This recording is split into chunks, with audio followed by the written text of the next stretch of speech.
18 मार्च 1971 की अव्यक्त मुरली है। मुरली की हेडिंग है विजयी बनने के लिए संग्रह और संग्राम की शक्ति आवश्यक। विजयी बनने के लिए संग्रह और संग्राम की शक्ति आवश्यक।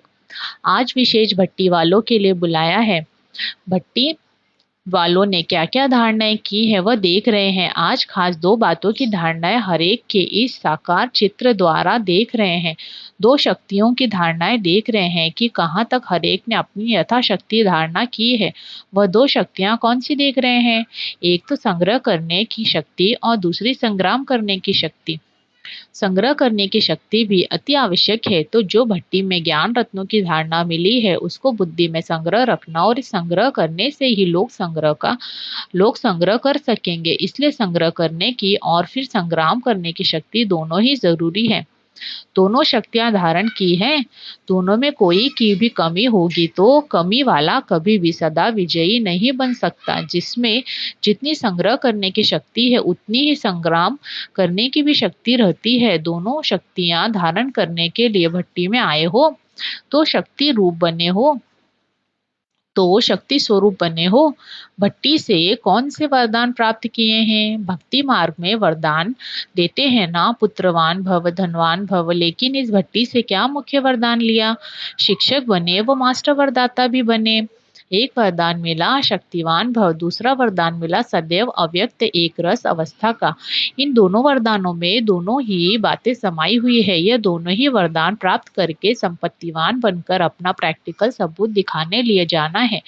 ऐसे नहीं समझना कि घर जा रहे हैं वह अपने स्थान पर जा रहे हैं, लेकिन जो शक्तियां व वरदान लिए हैं उन्हों को प्रैक्टिकल करने के लिए विश्व स्टेज पर जा रहे हैं, ऐसे समझना है। स्टेज पर एक्टर को कौन सी मुख्य बातें ध्यान में रहती हैं? अटेंशन और एक्यूरेसी। यह दोनों ही बातें याद रहती है। ऐसे ही आप लोग भी अब स्टेज पर एक्ट करके बाप दादा को प्रत्यक्ष करने के लिए जा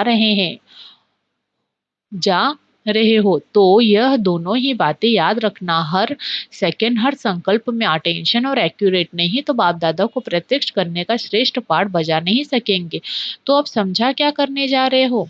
बाप दादा को प्रत्यक्ष करने का पार्ट प्ले करने जा रहे हो। यह लक्ष्य रख करके जाना। जो भी कर्म करो पहले यह देखो कि इस कर्म द्वारा बाप दादा की प्रत्यक्षता होगी। ऐसे भी नहीं कि सिर्फ वाणी द्वारा प्रत्यक्ष करना है, लेकिन हर समय के हर कर्म द्वारा प्रत्यक्ष करना है। ऐसे प्रत्यक्ष करो जो सभी आत्माओं के मुख से यह बोल निकले कि यह तो एक एक जैसे साक्षात बाप के समान है। आपका हर कर्म दर्पण बन जाए, जिस दर्पण से बाप दादा के गुणों और कर्तव्य का दिव्य रूप और रूहानियत का साक्षात्कार हो। लेकिन दर्पण कौन बन सकेगा? जो न सिर्फ संकल्पों को लेकिन इस देहाभिमान को भी अर्पण करेगा। जो देहाभिमान को अर्पण करता है उसका हर कर्म दर्पण बन जाता है।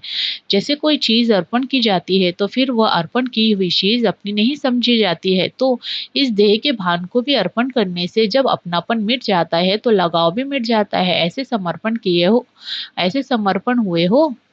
ऐसे समर्पण होने वालों की निशानी क्या रहेगी? एक तो सदा योग युक्त और दूसरा सदा बंधन मुक्त।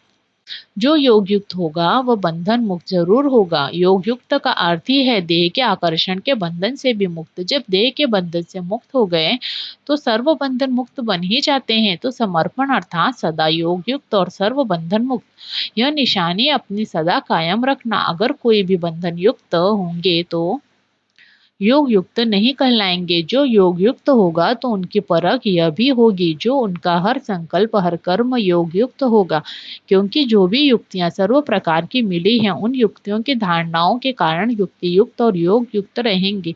समझा परख की निशानी? इससे अपने आप को समझ सकते हो कि कहाँ तक पहुंचे हैं। इसलिए कहा कि संग्रह और संग्राम की शक्ति दोनों भरकर जाना। रिजल्ट क्या देखी?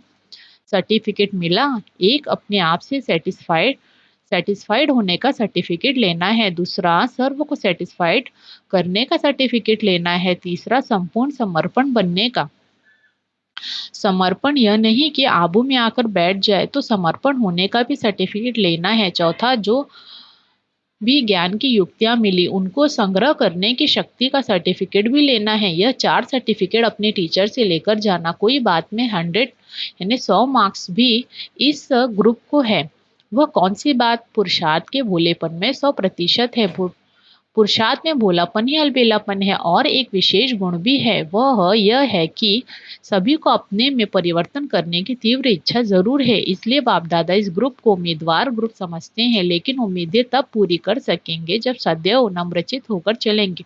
उम्मीदवार क्वालिटी हो उम्मीदवार क्वालिटी हो, लेकिन जो क्वालिटीज मिली है उनको धारण करते चलेंगे तो प्रत्यक्ष सबूत दे सकेंगे। समझा? ज्ञान का सास सुनने में और राज सुनने में अच्छा है, लेकिन अब क्या करना है? राजयुक्त बनना है। योग अच्छा है, लेकिन योग युक्त बनना है। बंधन मुक्त बनने की इच्छा है, लेकिन पहले देह अभिमान का बंधन तोड़ना है। फिर सर्व बंधन मुक्त आपे ही बन जाएंगे। समझा? अभी यही कोशिश करना। सबूत मूर्त और सपूत बनना है। शक्तिवान और संपत्तिवान बने हो। हर एक ने अपने आप से प्रतिज्ञा भी की है, लेकिन प्रतिज्ञा की जाती है उसको पूर्ण करने के लिए पावर भी अवश्य इकट्ठी करेंगे। कितना भी सहन करना पड़े, सामना करना पड़े, लेकिन प्रतिज्ञा को पूरा करना ही है। ऐसी प्रतिज्ञा की है। भले सारे विश्व की आत्माएं मिलकर भी प्रतिज्ञा से हटाने की कोशिश करें तो भी प्रतिज्ञा से नहीं हटेंगे, लेकिन सामना करके संपूर्ण बन करके ही दिखाएंगे। ऐसी प्रतिज्ञा करने वालों का यादगार बना हुआ है अचल घर। तो सदैव यह याद रखना कि जैसा हमारा यादगार है वैसा अब बनना ही है। यह तो सहज है ना। स्थूल निशाने को याद रखने से नशा और निशाना याद रहेगा।